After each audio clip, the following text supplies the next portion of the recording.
तो अब देखो नेक्स्ट टॉपिक है एरे। मींस बेसिकली एरे क्या होता है? Array is a container which can hold fix number of item. मतलब एक एरे एक कंटेनर टाइप है जिसमें हम फिक्स नंबर ऑफ आइटम्स को यूज रख सकते हैं, ठीक है। These item should be of same type मतलब इंटीजर टाइप है या फ्लोट टाइप है या डेसिमल टाइप है। इस तरीके के सेम वैल्यूज और सेम आइटम्स को ही हम एरे के अंदर रख सकते हैं, ठीक है। अब एरे के कुछ कॉन्सेप्ट हैं, लाइक एलिमेंट क्या होता है?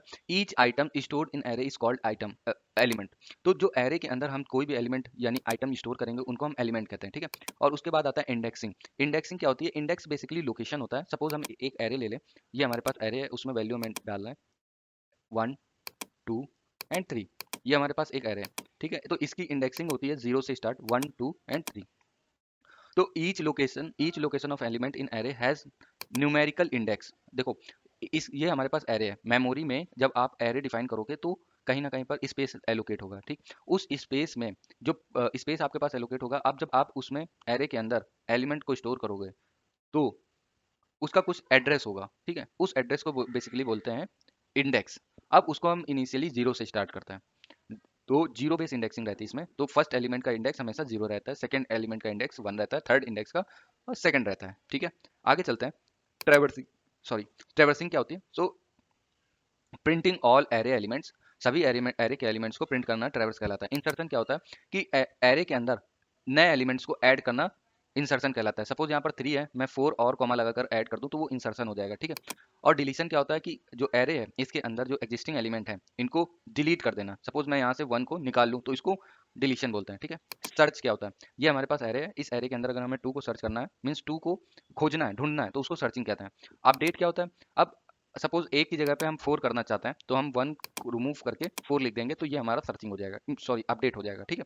तो ये बेसिकली एरे के कुछ मेन कॉन्सेप्ट हैं। आई होप आपको एरे समझ में आ गया होगा। आगे चलते हैं, लिंक लिस्ट की बात करते हैं। तो link list are common alternative to array in implementation of data structure. तो डेटा स्ट्रक्चर में बेसिकली डेटा स्ट्रक्चर में एरे का अल्टरनेट पार्ट आता है। आप जब एरे को यूज ना करना चाहो तो लिंक लिस्ट यूज कर सकते हैं, ठीक है। लिंक लिस्ट ऑल्सो एक इज अ डेटा स्ट्रक्चर, ठीक।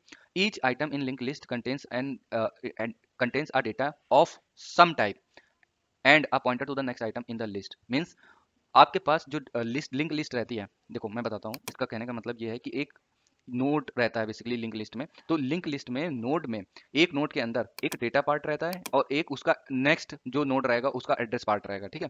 तो एक नोड के अंदर आप उसमें डेटा स्टोर कर सकते हो, दूसरे में एड्रेस स्टोर कर सकते हो, ठीक है। अब जब आपके पास एक नया नोड आएगा तो आप क्या करोगे? नए नोड का एड्रेस फर्स्ट नोड के एड्रेस वाले पार्ट में रख दोगे, ठीक है। तो इसका मतलब ये है कि each item in link list contains a data element of some type. किसी भी प्रकार का एक डेटा एलिमेंट का टाइप रख सकते हैं and pointer to the next item in the list. It is easy to insert and delete elements in the linked list. Link list में insertion and deletion in comparison of array. Array के comparison में deletion, ठीक है। तो array के comparison में link list में deletion और सर्चिंग ऑपरेशन इजी परफॉर्म होता है, ठीक है। अब इसमें कुछ पॉइंट है, जैसे ये हमारे पास एक सिंगली लिंक लिस्ट है। इसमें फर्स्ट नोड ये है 1 1 और उसके बाद ये सेकंड नोड है, ये थर्ड नोड है, ये फोर्थ नोड है और ये फिफ्थ नोड है, ठीक है। अब डेटा एक डेटा पार्ट में डेटा 1 पड़ा हुआ है और उसके बाद नेक्स्ट में इसकी वैल्यू पड़ी हुई है, ठीक है। नेक्स्ट में इसका एड्रेस पड़ा हुआ है, नेक्स्ट में सेकंड नोड का, ठीक है। और नोड ए है उसमें वैल्यू 2 है, एड्रेस में नोड एन का एड्रेस पड़ा हुआ है। इस तरीके से सारे लास्ट तक की अगर हम जब चलेंगे तो लास्ट नोड में वैल्यू 5 है और एंड में नेक्स्ट में नल पॉइंटर एग्जिस्ट करता है। नल मतलब कोई वैल्यू नहीं होती। An item in a link list contain a struct containing the data element and a pointer to the another link list. ये हमारे पास लिस्ट का डेटा टाइप है, मीन्स किस तरीके का होता है। तो इसमें मैंने बताया डेटा होता है और दूसरी जो नोड रहेगी उसका एड्रेस स्टोर करने के लिए हम उसको एड्रेस टाइप में डेटा पार्ट मेंशन कर देते हैं, ठीक है। आई होप आपको समझ में आ गया होगा। अब आगे चलते हैं। नेक्स्ट डेटा स्ट्रक्चर है स्टैक। स्टैक इज एन अगर हम स्टैक की बात करें तो stack is a container of object.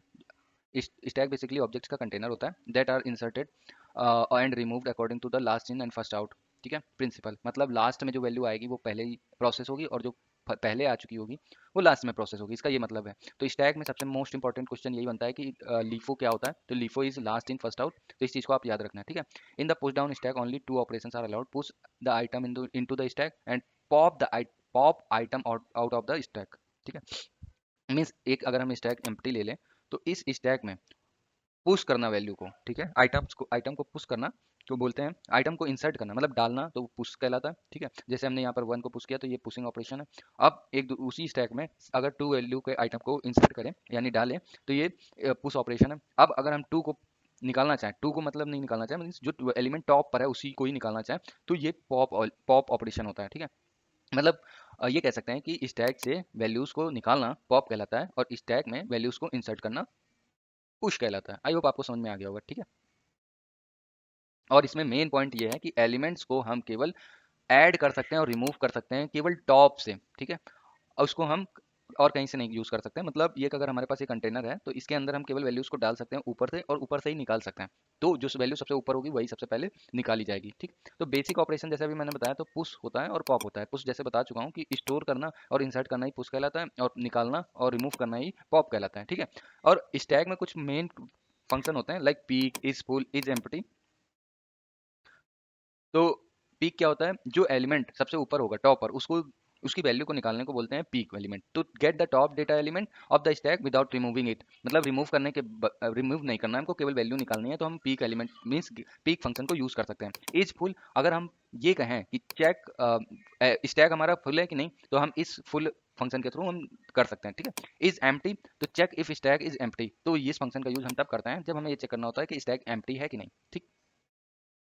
तो नेक्स्ट नेक्स्ट डेटा स्ट्रक्चर है क्यू। तो बेसिकली क्यू क्या होता है, क्यू एक ऐसा डेटा स्ट्रक्चर है, queue is a data structure where we add elements at the back and remove element from the front. Means अगर हम लाइन की बात करें, जैसे आप बैंक में गए, ठीक है, तो आप बैंक में जब लाइन लगाओगे तो फर्स्ट जो पर्सन सबसे जो पहले आया उसका काम सबसे पहले होगा और जो आदमी सबसे जो पर्सन सबसे लास्ट में आया उसका काम यानी वर्क सबसे बाद में होगा, ठीक है। तो क्यू बेसिकली होता है लाइन में लगा होना, ठीक। तो वही है कॉन्सेप्ट सेम यहाँ पर कि queue is also same data structure in which we perform like operation from back and front. But back से आप क्या कर पाओगे, इंसर्ट कर पाओगे, और लेकिन फ्रंट से आप क्या कर पाओगे, चीज़ों को प्रोसेस कर पाओगे यानी रिमूव कर पाओगे, ठीक है। तो इसका इसका कॉन्सेप्ट सबसे मोस्ट इंपॉर्टेंट पॉइंट ये आता है कि ये फीफो पर वर्क करता है। This is called a FIFO operation, like first in first out. अगर आप पहले आओगे तो पहले पाओगे, ठीक है। तो क्यू के लिए आपको ये याद रखना है FIFO, first in first out, सबसे पहले आओ पहले पाओ, मीन्स पहले आओ पहले पाओ सब। और उसके बाद आगे चलते हैं, queue is implemented as a strict with the, ठीक है। जैसे मैंने बताया तो सेम पॉइंट यहाँ पर लिखा है, आप रीड कर सकते हो। आगे चलते हैं, जैसे कि एक लिंक लिस्ट के थ्रू यहाँ पर एग्जांपल समझाया गया है। एक लिंक लिस्ट है, उसका फ्रंट ये है और बैक ये है, ठीक है। ठीक है, जब आप नया नोड लेके आओगे तो इंसर्ट करने के लिए हमें क्या करना पड़ेगा, एक नया नोड बनाना पड़ेगा। उसमें यहाँ पर उसकी वैल्यू को इंसर्ट करने के लिए यहाँ पर उसका एड्रेस देना होगा और हम वैल्यू न्यू, सपोज हमने एंड लिखी तो हमारा अब बैक इसको पॉइंट करने लगेगा, ठीक है। तो प्रोसेसिंग अगर हम डिलीट करेंगे तो पहला एलिमेंट ये डिलीट होगा और इंसर्ट करेंगे तो हम पीछे से इंसर्ट करके कर पाएंगे, ठीक। तो इसके कुछ बेसिक ऑपरेशंस होते हैं like in Q, D Q, peak, is full, is empty. तो एन क्यू का मतलब क्या होता है, इंसर्टिंग और adding data in the queue is called in Q, मतलब डेटा क्यू में डालना इन क्यू कहलाता है, और डेटा को रिमूव करना डी क्यू कहलाता है। पीक मतलब सबसे ऊपर वाला एलिमेंट अगर हमें निकालना है तो उसको पीक फंक्शन के थ्रू निकाल सकते हैं। इज फुल ऑल्सो एक दूसरा फंक्शन है, जिस अगर हमें क्यू में ये पता करना है कि क्यू हमारा फुल है कि नहीं, तो हम इज फुल के थ्रू पता कर सकते हैं। और इज एम्प्टी बेसिकली तब यूज होता है जब हमें ये गेट करना हो कि क्यू एम्प्टी है कि नहीं, ठीक है। अगर आप लिखोगे क्यू में इज एम्प्टी तो कंडीशन अगर ट्रू रिटर्न हो रहा है, मतलब ट्रू आप पा रहे हो, तो इसका मतलब क्यू एम्प्टी है। इज फुल अगर फुल है तो ये वाला पार्ट आपको ट्रू रिटर्न करेगा, ठीक है। तो इन क्यू ऑपरेशंस के लिए अगर हम बात करें तो the following steps should be taken to insert into a queue. Step 1 like check if queue is full. सबसे पहले आप ये चेक करोगे कि क्यू फुल है कि नहीं। इफ क्यू फुल है तो उसमें प्रोड्यूस करो ओवरफ्लो एरर एंड एग्जिट कर जाओ, ठीक है।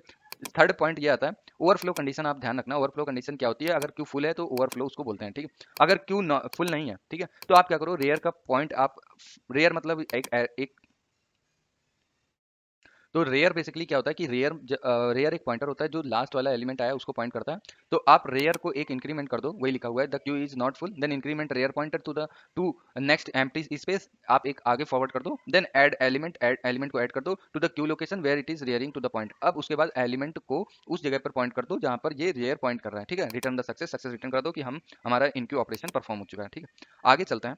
तो बेसिकली ये ऑपरेशंस के लिए लिखा था और ये एल्गोरिदम है। एल्गोरिदम में सबसे पॉइंट पहला क्या था, check if the queue is full, queue full है कि नहीं। तो इफ क्यू इज फुल तो रिटर्न ओवरफ्लो, ठीक है। तो इसके लिए ये कोड हो गया, इफ कंडीशन के थ्रू ये हमने अचीव कर लिया कि देखो यहाँ पे हमने सारे ऑपरेशन लिखे हैं, अब हम लिख रहे हैं एल्गोरिदम। तो पहले ये चेक करेंगे, check if queue is full, अगर क्यू फुल है तो ओवरफ्लो दे दो। तो पहले चेक किया क्यू अगर फुल है तो ओवरफ्लो दे दो, इफ की कंडीशन यहाँ पर एंड कर दो, ठीक। अब सेकंड पॉइंट ये था, if queue is not null, queue null नहीं है तो इंक्रीमेंट कर दो रेयर को। तो रेयर हमारे पास जो भी रेयर पॉइंटर होता है बेसिकली, जो पॉइंट करता है लास्ट एलिमेंट को, ठीक है।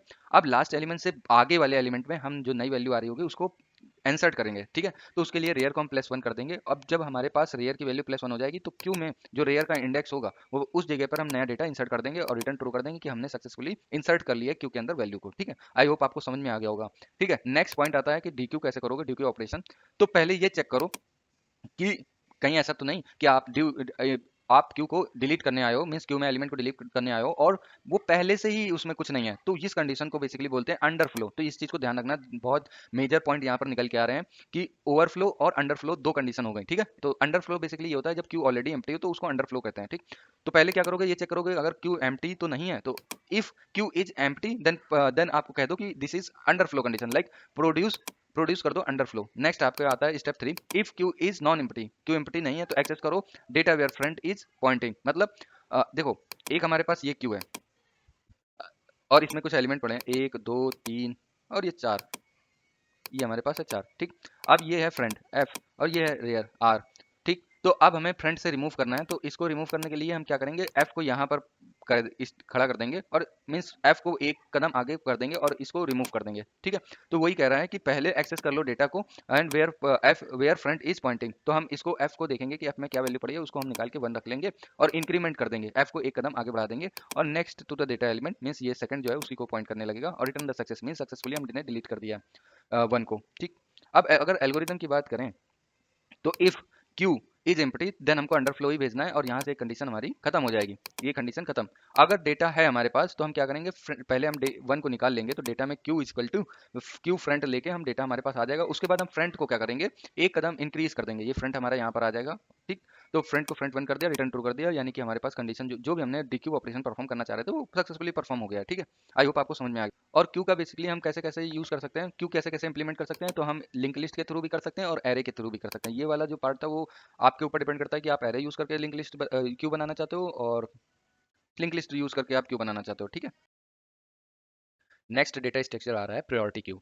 तो basically priority queue is extended version of Q, means Q का एक्सटेंडेड वर्जन प्रायोरिटी क्यू है, ठीक है। प्रायोरिटी क्यू में डेटा के साथ साथ हम उसकी पर्टिकुलर डेटा की प्रायोरिटी को भी मेंशन करते हैं, ठीक है। अब कहता है कि priority queue is more specialized data structure than queue, means queue से बेटर होता है, मोर स्पेशलाइज्ड रहता है प्रायोरिटी क्यू, ठीक है। In priority queue items are ordered by key value, means priority queue में जो भी हमारे पास डेटा रहता है उस वो की वैल्यू के फॉर्म में रहता है, ठीक है। So that the item with the lowest value of की is at front and the item with the highest value of key as is at rear और वाइस वर्सा। मीन्स इसका ये कहने का मतलब है कि जब हम हमारे पास डेटा होगा तो डेटा के करस्पॉन्डिंग उसकी प्रायोरिटी रहेगी, ठीक है। अगर प्रायोरिटी लो है तो वो उसकी प्रोसेसिंग पहले होगी, ठीक है। अगर जिसकी प्रायोरिटी कम है उसकी प्रायोरिटी वो डेटा पहले प्रोसेस होगा, ठीक है। अब आगे देखो, जैसे कि इसका एक एग्जांपल दे देते हैं कि जैसे आप बैंक गए, बैंक में इस तरीके से लाइन लगी है काउंटर पर, लाइन में सभी लोग खड़े हुए हैं, ठीक है।